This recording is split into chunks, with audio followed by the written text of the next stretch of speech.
మన లైఫ్లో మన పేరెంట్స్ ఎంత ఇంపార్టెంటో అలానే అన్నీ చెప్పుకుని మన ఫ్రెండ్స్ కూడా అంత ఇంపార్టెంట్ కదా. ఒక చిన్న వీడియో. హలో బాబు ఫోన్ చేసినావు బాబు. రేపు ఏం రోజు గుర్తుందా నీకు?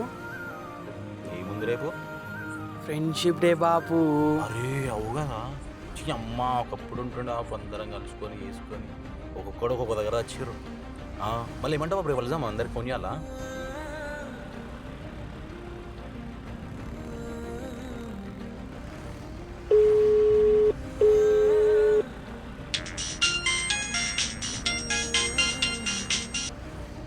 హలో బాపు. హలో బాపు.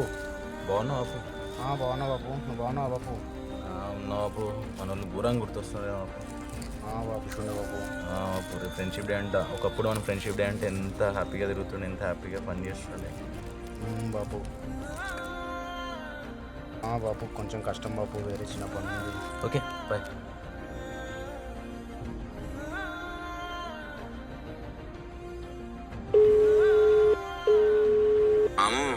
మాము రేపు గుర్తుందా? ఏంటి మాము రేపు? ఫ్రెండ్షిప్ డే అంటారు. అవును కదా మాము. గుర్తుందా? మీ ఇంట్లో కూర్చొని ఇప్పుడు అవ్వలేదు కదా మాము. మిస్ అవుతానా గట్టిగా. నేను కూడా మాము. సరే సరే, వీలైతే కొంచెం మేము మళ్ళీ కాల్ చేస్తాం మామ. ఓకే, ఆఫీస్లో okay, busy. Okay, okay by, మాము.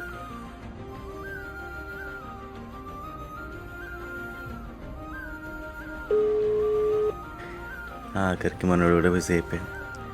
ఎంతైనా ఆ రోజులకి రాకపోయి మీ అమ్మ ఏముండదు, ఎటు పడతాడు తిరుగుడు, ఏసుడు పోడు చెప్పుకున్నాడు. పెద్ద అవుతుంటే ఫ్యామిలీస్, రెస్పాన్సిబిలిటీస్, పెళ్ళిళ్ళు, పిల్లలు, బాధ్యతలు ఇవన్నీ. కానీ మనకంటూ ఒక రోజు ఉండాలి మచ్చా. తీసుకోరి, కలుద్దాం, మాట్లాడదాం, బాధలు షేర్ చేసుకుందాం. సంవత్సరాలన్నీ పోతున్నాయి, ఒక్కరోజు లేదా మన కోసం మన బాధలు షేర్ చేసుకొని, మన మంచి షేర్ చేసుకొని, ఆ ఒక్కరోజుకే ఈరోజు అని. హ్యాపీ ఫ్రెండ్షిప్ డే మచ్చా.